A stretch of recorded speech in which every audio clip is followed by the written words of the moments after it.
जलाली है, तेरा नाम प्याला है। Come again. तेरा नाम जलाली है, तेरा नाम प्याला है।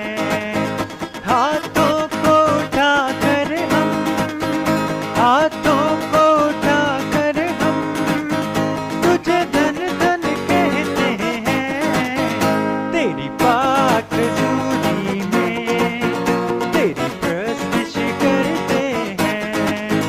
तेरी पाक हजूरी में तेरी प्रस्तुति करते हैं। हर लम्हा हर घड़ी, हर लम्हा हर घड़ी तेरे रूह से भरते हैं। तेरी पाक हजूरी में तेरी प्रस्तुति करते हैं। तेरी पाक हजूरी में तेरी प्रस्तुति करते हैं। सुनेंगे। तू मौत पे पाते है, तू जीवन दाता है। Come again. तू मौत पे पाते है, तू जीवन दाता है। तेरी कब्र भी खाली है, तेरी कब्र भी खाली है। दुनिया को बताते हैं। तेरी पाक हजूरी में तेरी प्रस्तुति करते हैं। तेरी पाक हजूरी में तेरी प्रस्तुति करते हैं। तेरी प्रस्तुति करते हैं। तेरी प्रस्तुति करते हैं। हालेलुया। जोरदार ताली जिंदा खुदा के लिए। Then you can come. Well, good evening, everybody. Tonight we're going to start a new series called The Five Levitical Offerings, and tonight is part 1. खुदा यीशु मसीह के पवित्र नाम में आप सबकी सलामती हो। आज हम एक नया जो सब्जेक्ट है उसका आगाज करने को है, और इस मौजू का या मजमून का नाम है 5 जो कुर्बानियां हैं उनको हम इसमें सीखेंगे कि ओल्ड टेस्टामेंट में, पुराने अहद में जो 5 तरह की कुर्बानियां हैं वो किस तरह से मसीह यीशु को पेश करती हैं, मसीह की कुर्बानी को पेश करती हैं। तो हम उन 5 कुर्बानियों को खुदा के कलाम में से सीखेंगे। Of all the many different animal blood sacrifices that Israel offered up to God, there were in particular 5 major offerings that they were to sacrifice, and they are found in the book of Leviticus, chapters 1 to 7. और जितने भी आप देखते हैं old testament के अंदर जो इस्राएली कुर्बानियां खुदा के हजूर चढ़ाते थे या पेश करते थे, वो 5 तरह की जो खास ऐसी कुर्बानियां हैं जो हमें ओल्ड टेस्टामेंट के अंदर अहबार की किताब के 6 और 7वें बाब में दिखाई देती हैं। And when we look at the title of this series, The 5 Levitical Offerings, we may think, oh, what a boring doctrine. But you'll discover that these 5 offerings are literally packed out with the grace truths of Jesus Christ. हो सकता है कि ये मौजू जो है इसको सुनकर आप कहें कि ये एक ऐसा बोरिंग मजमून है कि 5 जो कुर्बानियां हैं 5 तरह की ओल्ड टेस्टामेंट के अंदर उनको हम पढ़ें। लेकिन मेरा ईमान है कि जब आप इस सब्जेक्ट को पढ़ेंगे, सीखेंगे, तो यकीनन खुदा के फजल को और गहरे तौर पर आप जान पाएंगे। And these 5 offerings are, and if you could read those out, please, Vikas. Yes sir. तो जो 5 तरह की कुर्बानियां हैं उनमें सबसे पहले है बर्ंट ऑफरिंग, और दूसरे नंबर पर है ग्रेन ऑफरिंग, तीसरे नंबर पर है पीस ऑफरिंग, और 4th नंबर पर है सिन ऑफरिंग, और 5th नंबर पर है ट्रेसपास ऑफरिंग। इसकी जो उर्दू है वो भी मैं आपके साथ शेयर कर दूंगा। Yes sir please. And over the next 5 weeks, we're going to be looking at these 5 offerings one by one. हम कुछ अगली क्लासेस में इन 5 कुर्बानियों के ताल्लुक से तफसीलन सीखेंगे। And as you can see, there are 5 offerings, and the number 5 in scripture speaks of the grace of God and we know Jesus is the grace of God. जब आप खुदा के कलाम में से न्यूमरोलॉजी को देखते हैं तो पता चलता है कि जो पांच का अदद है ये खुदा के फजल को बयान करता है। Let me share with you some quick examples of number 5 and how it relates to Jesus as the grace of God. आए हम थोड़ी देर के लिए जो न्यूमरोलॉजी है उसके मुताबिक देखेंगे कि किस तरह से जो नंबर पांच है वो फजल का अदद है और किस तरह से ये खुदावंद यीशु मसीह को पेश करता है। The 5 wounds of Jesus on the cross are a picture of the grace of God. Jesus shed his blood through those 5 wounds to release the gospel of grace upon the world. जब आप खुदावंद यीशु मसीह की सलीबी मौत को देखते हैं तो आपको पता चलता है कि उनको पांच तरह के जो जख्म हैं वो दिए गए, और जब यीशु सलीब पर थे तो उन्होंने उनके जो पांच तरह के जख्म हैं उनसे उनका खून जारी और सारी रहा ताकि इंसान जो है उसकी खलासी हो सके। Then we have the fivefold ministry gifts of Jesus, which if you could read those out, please. और इसी तरह से पांच तरह की जो खिदमात हैं खुदावंद यीशु ने कलीसिया को दी हैं, जिनको हम पांच रुखी खिदमत भी कहते हैं, जिनमें सबसे पहले रसूल की खिदमत है, दूसरे नंबर पर नबी की खिदमत है, तीसरे नंबर पर मुबशर की खिदमत है, चौथे नंबर पर पासबान या पास्टर की खिदमत है, और पांचवें नंबर पर उस्ताद की खिदमत है। इससे चार बाब उसकी 11 आयत को आप पढ़ सकते हैं। These 5 gifts are not the gifts of the Holy Spirit, rather, they are the 5 grace gifts of Christ Himself, who is the grace of God. आमीन। वो कह रहे हैं कि आप गौर करेंगे, इस आयत को कॉन्टेक्स्ट में पढ़कर देखें तो आपको समझ आएगी कि ये जो पांच रुखी खिदमत है ये रूहुल कुद्स ने नहीं दी, बल्कि ये खुद खुदावंद यीशु ने दी है, क्योंकि खुदावंद यीशु खुदा का फजल है और उसने जो खिदमतें दी हैं वो भी पांच हैं, और ये पांच का अदद खुदा के फजल को जाहिर करता है। And there are many other examples in the scripture where number 5 shows it to be talking about the grace of God. And I would encourage you, if you do Bible study, simply look up the word 5 and follow it throughout the scriptures, and you'll see what I'm talking about. Bible मुकद्दस के अंदर बहुत जगहों पर लफ्ज जो है अदद जो है पांच उसका इस्तेमाल किया गया है, और ये मुख्तलिफ तरह से खुदावंद यीशु को यानी खुदा के फजल को बयान करता है। और मैं आपको इनकरेज करूंगा कि आप जरूर अपनी बाइबल मुकद्दस में से जो लफ्ज अदद पांच है इस पर गौर करें और देखें कि किस तरह से खुदा पांच के अदद को इस्तेमाल करते हुए फजल को जाहिर करता हुआ दिखाई देता है। Each of these 5 animal sacrificial offerings shows forth a different aspect of Christ's death on the cross. ये पांच तरह की जो कुर्बानियां हैं ये खुदावंद यीशु मसीह के मुख्तलिफ तौर से कुर्बानी को पेश करती हैं। And when we put together these 5 sacrificial offerings, they show the complete picture of Christ, who is the grace of God, and they show forth his finished and complete work at the cross. जब हम इन पांचों कुर्बानियों को देखेंगे तो हम बेहतर तौर पर समझ पाएंगे कि किस तरह से ये सारी कुर्बानियां मिलकर खुदावंद यीशु मसीह की कामिल कुर्बानी को पेश करती हैं। Can we read John 19:30, please? हम पढ़ेंगे यूहन्ना की इंजील उसका 19 बाब और उसकी 30 आयत। और यहाँ पर यीशु मसीह ने कहा कि जब उसने वो सिरका पिया तो उसने कहा तमाम हुआ, और ये कहकर उसने जान दे दी। So let's remind ourselves again that grace is God doing for you what you cannot do for yourself. एक मर्तबा इस बात को दोहराते हैं याद दहानी के लिए कि फजल का मतलब क्या है। फजल का मतलब ये है कि वो काम जो आप खुद अपने लिए ना कर सकें खुदा उस काम को आपकी जगह पर कर दे, तो ये क्या है? फजल है। Grace is God doing for me, Peter Wilson, what I cannot do for myself. फर्ज ये है कि जो काम पीटर विल्सन खुद अपने लिए नहीं कर सकता, खुदा पीटर विल्सन की जगह पर उसके लिए वो काम कर दे, तो ये फजल है। And today we're going to start with the first one, which is the burnt offering.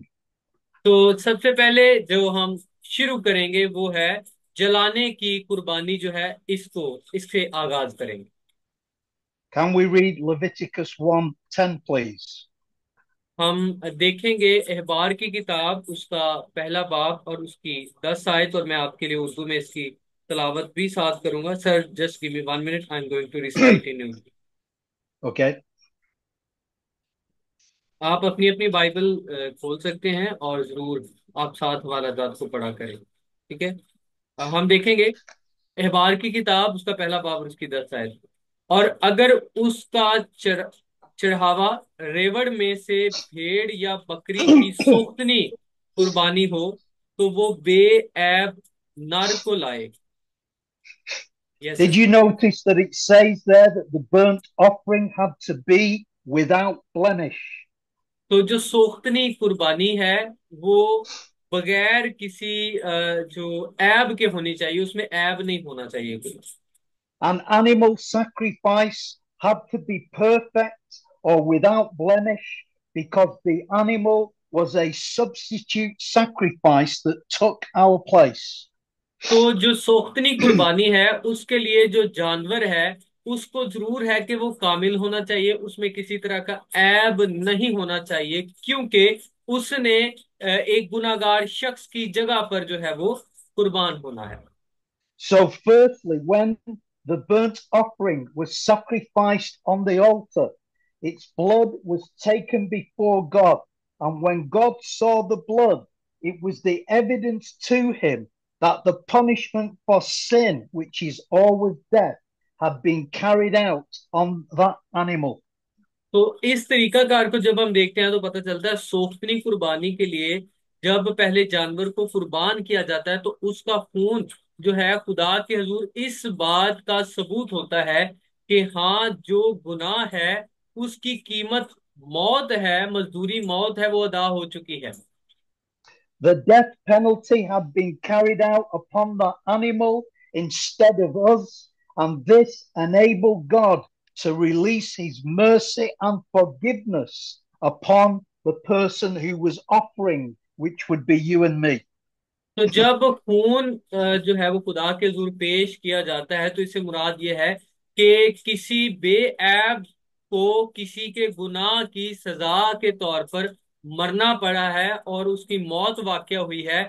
इसलिए अब जिसकी वजह से वो बेऐब बर्रा जो है उसका खून बहा है, यानी उसकी मौत वाक़या हुई है, तो खुदा उसके खून के बायस, उसकी मौत के बायस जो गुनाह की मजदूरी है वो उस गुनाहगार शख्स पर रहम करता है और उसके गुनाह को मुआफ करता है।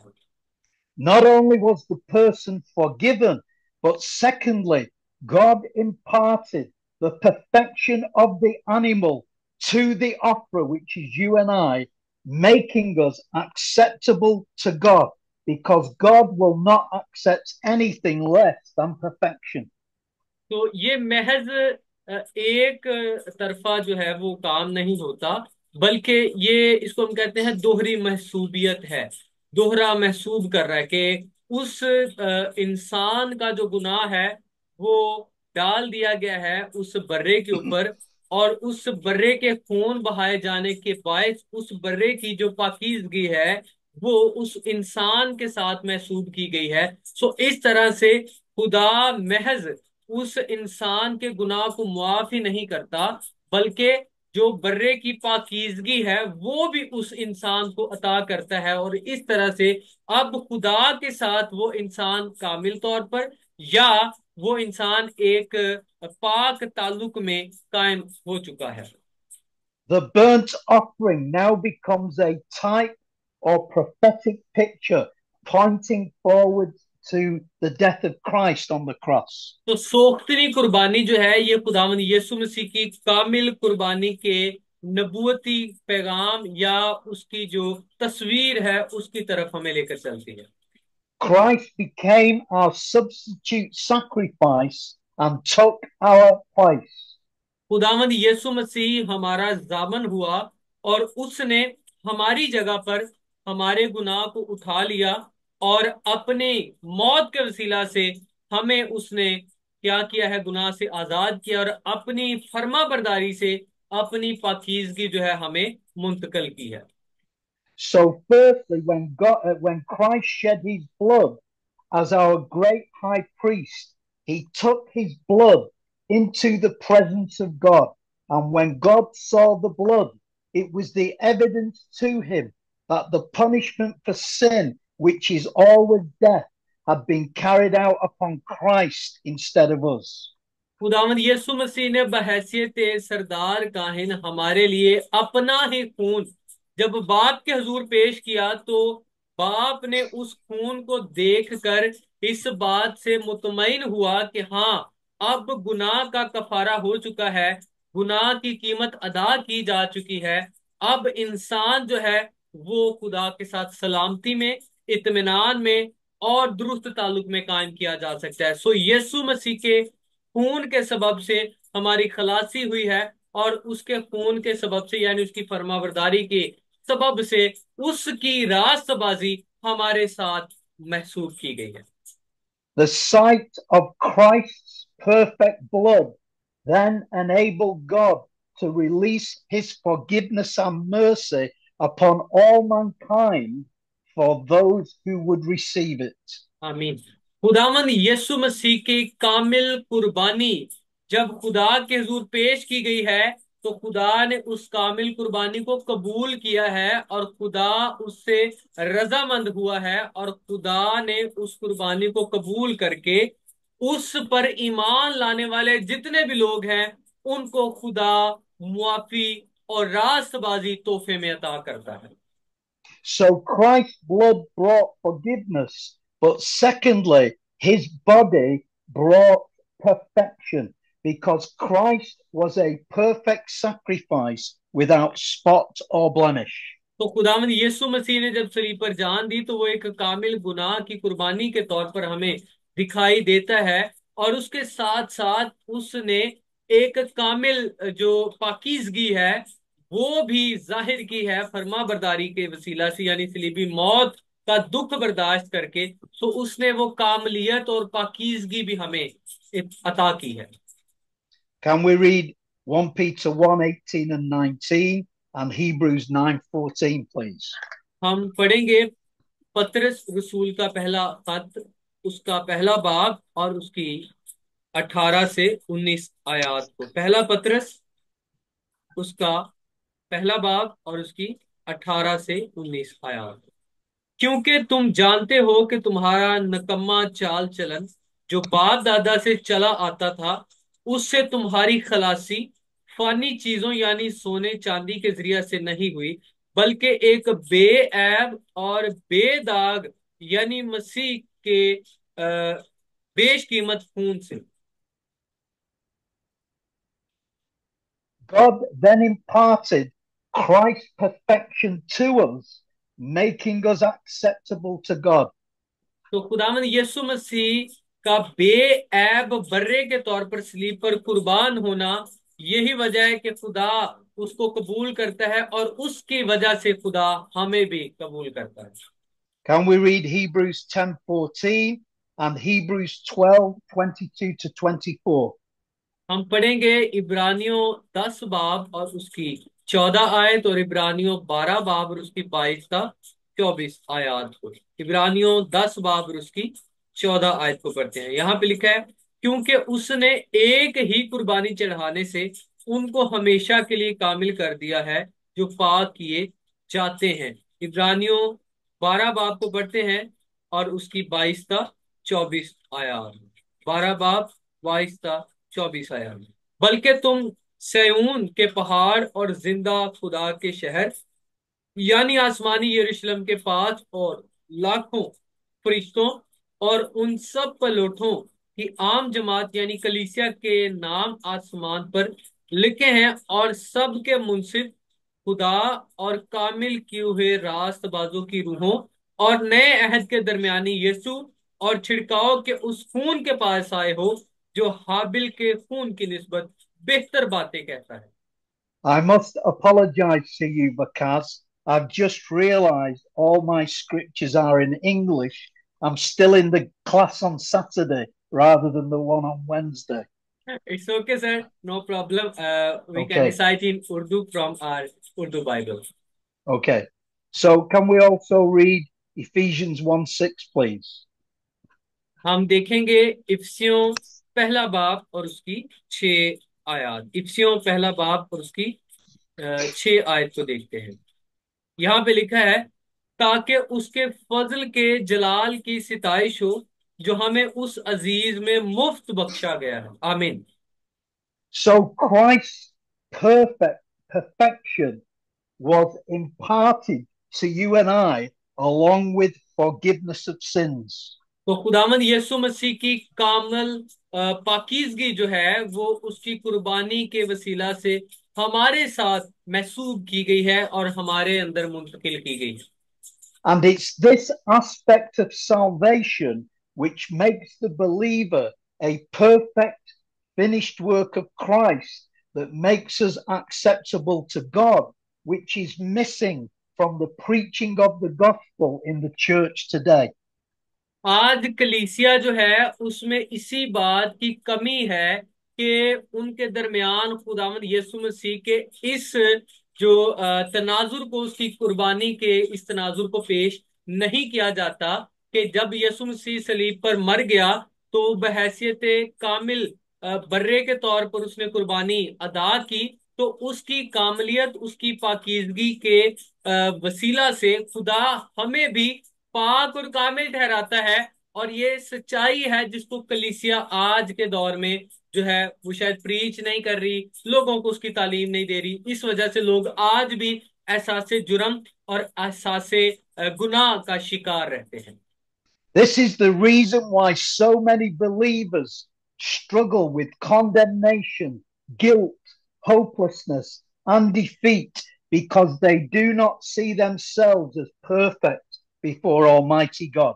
यही वजह है कि मौजूदा दौर में कलीसिया जो है वो मुख्तलिफ तरह के मसाइल का शिकार है, जिनमें सजा का अपने ऊपर इतलाक होना और इसके साथ साथ एहसास जुर्म और नाउमीदी, मायूसी जो है, इन सारे मनफी जज्बात से कलीसिया इसलिए गुजरी है क्योंकि उनको ये समझाया नहीं जाता, बताया नहीं जाता, पता ही नहीं है कि हम यीशु मसीह में कबूल किए गए हैं और अब खुदा हमें वैसे ही देखता है जैसे वो अपने बेटे यीशु को देखता है, जो कामिल है, जो पाक है, जो रास्त है। हम भी उसमें कामिल, पाक और रास्त हैं। Can you see in Hebrews 10:14? It doesn't say we are perfect until the next time we sin and then we become imperfect again. No, it says we are perfected forever. आमीन। यहाँ पर जब आप देखते हैं इब्रानियों 10 बाब उसकी 14 है, तो यहाँ पर ये नहीं लिखा कि आप यीशु मसीह के बदन के एक बार कुर्बान किए जाने से दोबारा गुनाह करने तक आप जो है वो पाक हैं। ऐसा नहीं लिखा, बल्कि लिखा है कि आप हमेशा के लिए अगला गुनाह होने के बावजूद भी आप क्या हैं? पाक हैं। आप हमेशा के लिए कामिल कर दिए गए हैं। You may be in the deepest sin today, but I want to tell you, you are still perfect in Christ, and therefore you cannot lose your salvation. हो सकता है कि आप बहैसियत ईमानदार आज भी इस फानी जो बदन है, जो आदम का बदन है, इसमें रहते हुए किसी ऐसे गुनाह से आप लड़ाई कर रहे हो, आप उसके साथ जो है जद्दोजहद कर रहे हो और आप उस गुनाह पर गालिब अभी तक नहीं आ पा रहे। तो भी मैं आपको बताना चाहता हूं कि खुदा का फजल ये बयान करता है कि आप तब भी खुदावंद यीशु मसीह में कामिल हैं, पाक हैं, और खुदा आपको यीशु की तरह ही देखता है और आप अपनी निजात खो नहीं सकते। You cannot lose your perfection and you cannot lose your salvation because God in Christ forgave all your sin. past, present, and future 2,000 years ago at the cross. ये खुदावंद यीशु मसीह की सलीबी मौत और उसके कामिल कफारा का एक बड़ा जो काम है वो ये है कि आप अब अपनी हैसियत को दोबारा से खो नहीं सकते, अपनी शनाख्त को खो नहीं सकते, आपकी पाकीज़गी को जरर नहीं पहुंच सकता। आप हमेशा के लिए कामिल कर दिए गए हैं, क्योंकि जो कुर्बानी अदा की गई है वो कामिल है, और उस कुर्बानी ने आपके माजी हाल और मुस्तकबिल तमाम गुनाहों को हमेशा के लिए मिटा दिया है।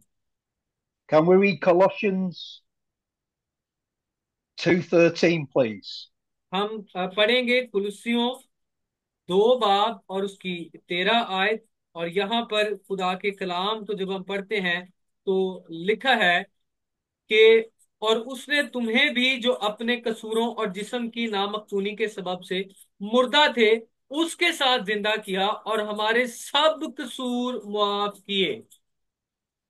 Because his blood flowed like a river 2,000 years ago. It means that if we sin, immediately that blood cleanses away that sin, leaving us perfect, righteous, holy, and saved.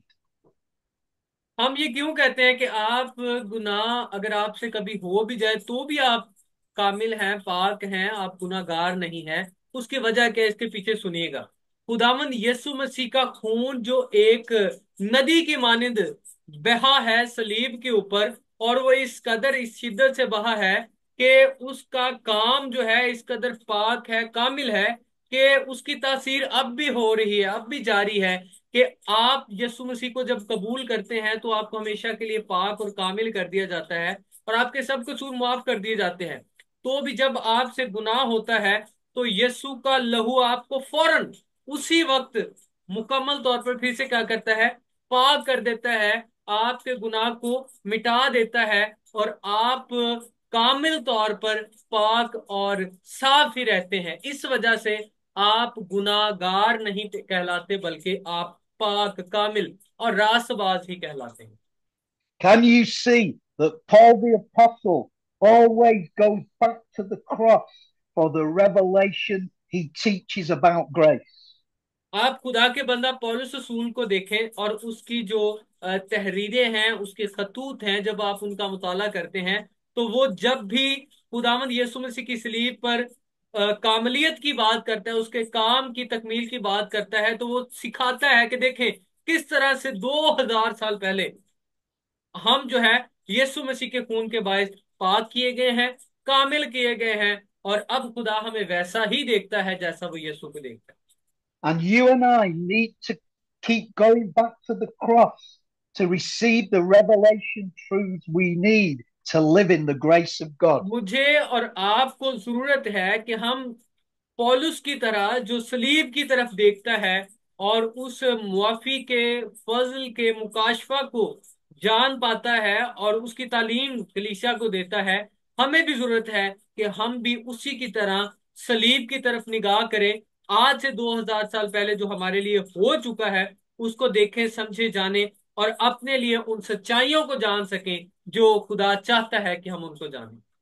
So you and I are living in a 2,000-year-old revelation of grace, but it is the same today as it was yesterday because Jesus Christ is the same yesterday, today, and forever. Hallelujah! ये एक ऐसा मुकाशवा है कि जब आप इसको देखते हैं तो पता चलता है कि आप ऐसे वाक्य की बात कर रहे हैं जो आज से 2000 साल पहले हो चुका है। लेकिन खुदा के कलाम और उसके काम की कुदरत देखें कि लिखा है कि यीशु मसीह कल, आज, बल्कि अब तक यकसा है। और जब यीशु कल, आज और अब तक यकसा है तो उसने जो काम किया है वो भी यकसा है, और वो तब्दील नहीं होता, बल्कि वो हमें बतदरीज जो है वो तब्दील करता रहता है। I hope you are beginning to capture the freedom and liberty that this truth brings to the Christian life. मैं ईमान रखता हूं कि जब आप इन सच्चाइयों से वाकिफ होते हैं तो खुदा के फजल के वसीला से आप अपनी जिंदगी में आजादी का तजुर्बा कर पाते हैं। The burnt offering was the only one of all the five offerings that was totally burnt on the altar. Every part of it was burned on the altar. जब आप सोख्तनी कुर्बानी को देखते हैं तो 5 कुर्बानियों में ये वाहिद कुर्बानी है जो मुकम्मल तौर पर, मतलब पूरा जो जानवर है, पूरा जो बर्रा है, उसको क्या कर दिया जाता है, खुदा के हुजूर जलाया जाता है। Can we read Leviticus 1:13, please? हम देखेंगे एहबार की किताब, उसका पहला बाब और उसकी 13 आयत को। यहाँ पे लिखा है, लेकिन वो अंतड़ियों और पायों को पानी से धो ले, तब काहिन सब को लेकर मज़बा पर जला दे, और वो सोख्तनी कुर्बानी यानी खुदावंद के लिए राहत अंगेज खुशबू की आतशीन कुर्बानी है। The reason that all of the burnt offering was burnt on the altar is that it shadows forth that Jesus gave all of himself at the cross. आमीन। जब आप इस सुख्तनी कुर्बानी के तरीकाकार को देखते हैं तो पता चलता है कि इसमें जो अंतनियां हैं जानवर की, उनको भी धोकर क्या किया जाता है, जला दिया जाता है। तो सारा जो जानवर है उसको मुकम्मल तौर पर जलाया जाता है। ये क्यों है? क्योंकि ये एक अक्स था उस हकीकी सोख्तनी कुर्बानी का जो 2000 साल बाद जो है, यानी मूसा से 1500 साल बाद वकूफ पजीर होती है खुदावंद यीशु मसीह की सूरत में, जो हकीकी सोख्तनी कुर्बानी है। तो जब यीशु मसीह को आपको देखते हैं उसको, तो लिखा है कि वो सलीब पर लटका दिया गया और उसकी एक भी हड्डी तोड़ी ना गई, और उसको सलीब पर मुकम्मल तौर पर कुर्बान कर दिया। Can we read Hebrews 7:27, please? हम पढ़ेंगे इब्रानियों 7 बाब और उसकी 27 आयत को। इब्रानियों 7 बाब और उसकी 27 आयत। यहाँ पे लिखा है, और उन सरदार काहनों की मानद इसका मोहताज ना हो कि हर रोज पहले अपने गुनाहों और फिर उम्मत के गुनाहों के वास्ते कुर्बानियां चढ़ाए, क्योंकि उसे वो एक ही बार कर गुजरा गुजरा जिस वक्त अपने आप को कुर्बान किया। Christ gave all of himself. He sacrificed all of himself so you and I could be fully saved. खुदावंद यीशु मसीह ने अपने आप को पूरे तौर पर सलीब पर कुर्बान कर दिया, ताकि मैं और आप भी पूरे तौर पर बचाए जा सके। He gave all of himself so you and I could receive the fullness of salvation. आमीन। उसने अपने आप को मुकम्मल तौर पर पेश कर दिया, ताकि हमें भी जब निजात मिले, मुआफी मिले, पाकीज़गी मिले, तो थोड़ी नहीं, कुछ हिस्सा नहीं, बल्कि उसकी जो कामलियत है वो हमें मुयस्सर हो और हमें कामिल निजात, कामिल कुर्बानी के तौर पर मुहैया की जा सके। And in giving all of himself, we then see that salvation was all of Christ and nothing of us. यीशु मसीह ने जब अपने आप को मुकम्मल तौर पर कुर्बानी के तौर पर पेश कर दिया, तो इससे मुराद ये है कि निजात पाने वालों को ये पता हो कि निजात के लिए हमारा कोई किरदार नहीं है, हमने कोई बड़ा तीर नहीं मारा, हमने कोई बड़ा नेक काम नहीं किया, बल्कि ये मुकम्मल तौर पर खुदा के फजल का काम है। So, as Christ gave all of himself as a sacrifice for us, the new covenant exhorts us to give all of ourselves as a living sacrifice for Christ. तो जब आप नए अहदनामा को देखते हैं, तो नए अहद के अंदर खुदा का कलाम आपको ये सिखाता है कि जैसे मसीह ने हमारी खातिर अपने आप को मुकम्मल तौर पर एक सोख्तनी कुर्बानी के लिए पेश कर दिया, तो अब रूहुल कुद्स हमें भी कुव्वत बख्शता है, तहरीक देता है कि हम भी अपने बदन खुदावन यस्सु के लिए सोख्तनी कुर्बानी के तौर पर पेश करें, ताकि हमारी जिंदगियों से खुदा का जलाल जाहिर हो सके। Can we read Romans 12:1, please? हम पढ़ेंगे रोमियो 12 बाब और उसकी पहली आयत को। रोमियो के नाम पौलुस रसूल का खत, उसका 12 बाब, उसकी पहली आयत। बस ए भाइयों, मैं खुदा की रहमतें याद दिलाकर तुमसे इल्तमास करता हूं कि अपने बदन ऐसी कुर्बानी होने के लिए नजर करो जो जिंदा और पाक और खुदा को पसंदीदा हो। यही तुम्हारी माकूल इबादत है। It is very important that we don't read Romans 12:1 as the law. ये नहायत जरूरी है कि जब हम रोमियो 12 को पढ़ रहे हैं तो हम इसको शरीयत की ऐनक लगाकर ना पढ़ें, बल्कि इसको खुदा के फजल के नए अहद के तनाजुर में ही पढ़ें।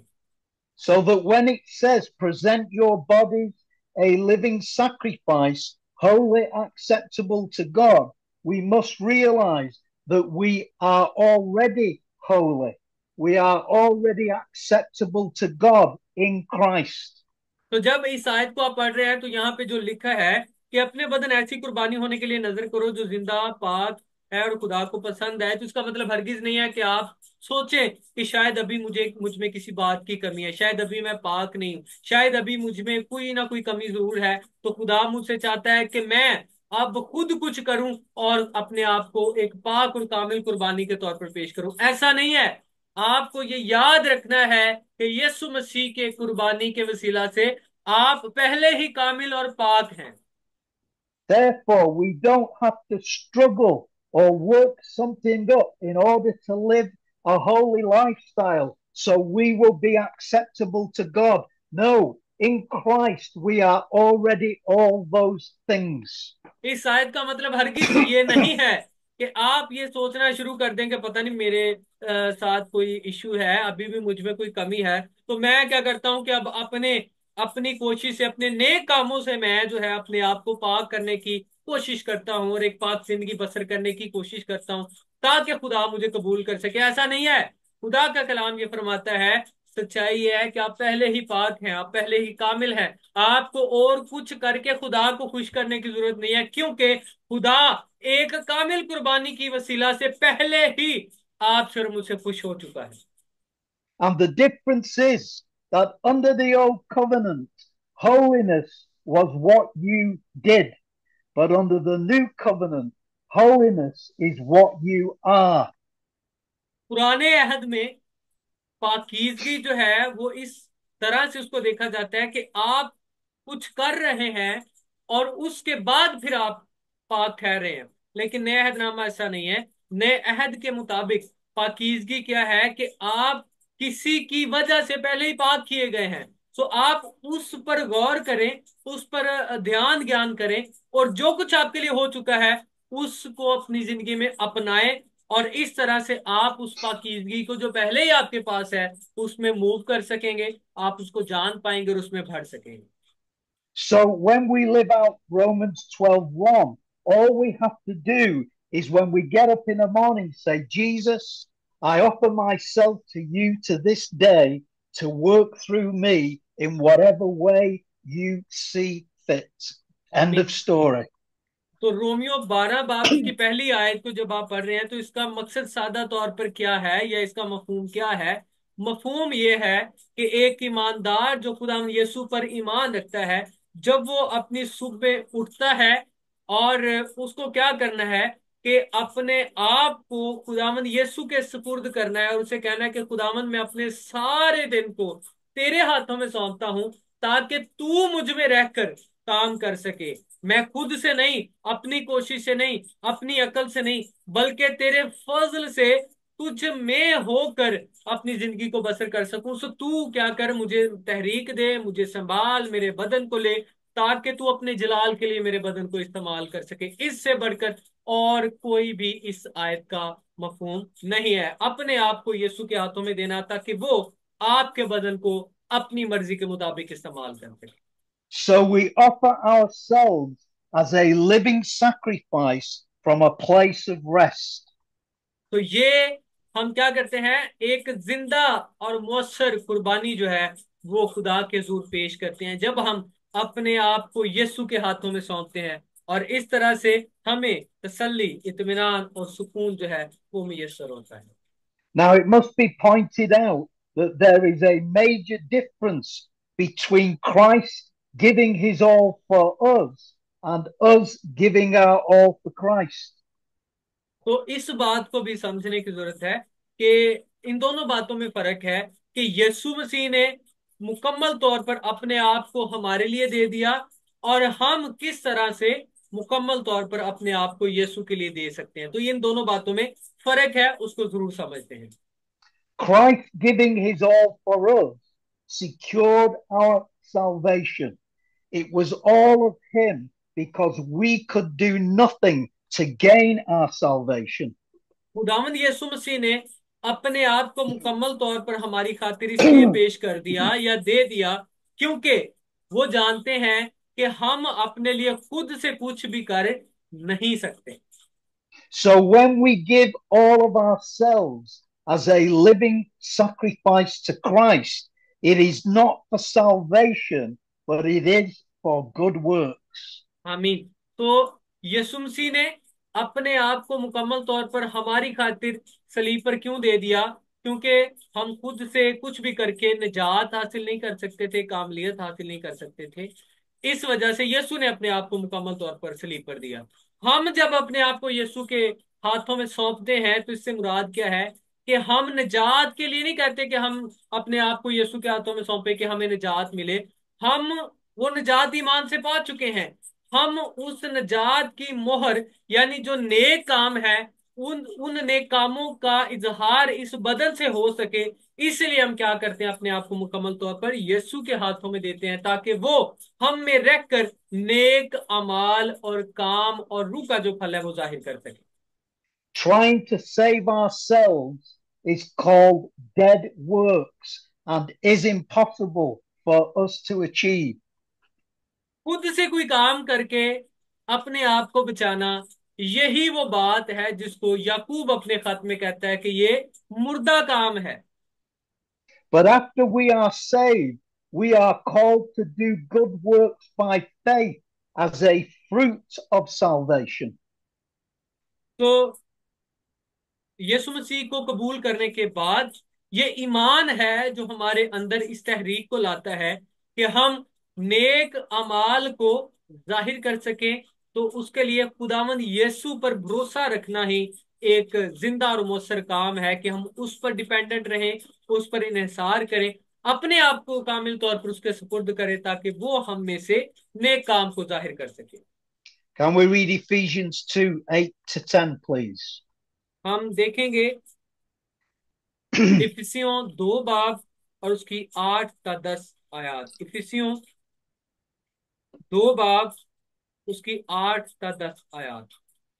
यहाँ पर खुदा की कलाम में लिखा है, क्योंकि तुमको ईमान के वसीला से फजल ही से निजात मिली है, और ये तुम्हारी तरफ से नहीं, खुदा की बख्शिश है, और ना अमाल के सबब से है, ताकि कोई फख्र ना करे, क्योंकि हम उसी की कारागरी हैं और मसीह यीशु में उन नेक अमाल के वास्ते मखलूक हुए हैं जिनको खुदा ने हम पहले से हमारे करने के लिए तैयार किया था। आमीन। That's the end of today's message. Thank you for listening, and we'll continue with it next week. आप सबका शुक्रिया कि आपने मुझे सुना। आज की क्लास अपने इख्तिताम को पहुंचती है, फिर आपसे मुलाकात होगी अगली